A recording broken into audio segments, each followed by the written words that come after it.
Hello mga Inday, ngayon nga po pala ay mag-uurong tayo. Ang sipag-sipagan lang po muna tayo mga babes. Kaya yun nga po. Ngayon nga po magluluto po sila mama ng ulam at kanin. Kaya pagkarit po mag-ulam ay luto-luto na po. And guys, for the sipag, lalagay ko na nga po pala yung joy. Dami ko nga po pala nalagay dyan. Kaya po pala nag-ano.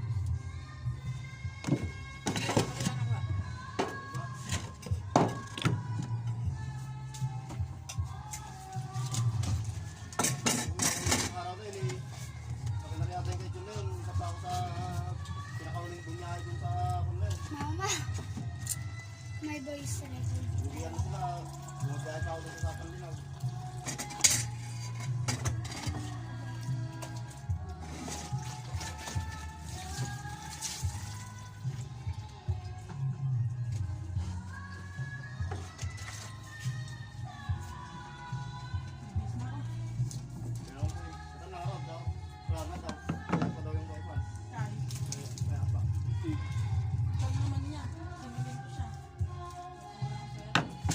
Bigyan mo nga ng 50 si Papa eh. Ha? Ano? Saan mo? Wala na yun. Nasa pera-peram ko. Ariyan. Wala. Wala na. Mama, may tumawag sa cellphone mo. Ariyan.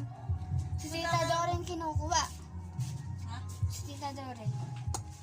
Ayaw din ni Tita Dorin yun. Kaya nga, ayaw na. Dahil sinabi ko sa kanya. Dami na palang amo. Sabi niyang ganun iyo. Baka di rin daw siya makapasok. Si daw may trabaho din, magtatrabaho din daw siya. Doon kay Ate Gian.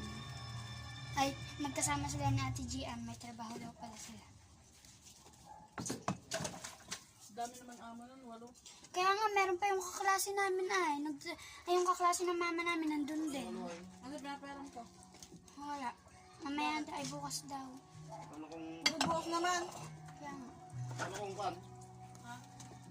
Ano kung yung walo na yun, nagbutos lahat eh. Ano? Kaya nga. Tapos lalaban lahat yun. Lulutuan mo sila lahat. Pera-peram pa rin. Bukas pa nga daw. Ilang sinabing putang ina, nasira na yung laundry. Para sa pinaparusahan sa gabing gabi ah. Ilang sinabi mo? Balik mo 300. na yan ah. 500 lang. Isang balik mo pa, dudukutan ko na yan. Bukas daw. Bukas na. Maga. Aalis na ako bukas eh. Pupunta na lang daw ako dun bukas. Ano mo pa yun ah? Punta ang bayan bukas eh. Hindi mo kasama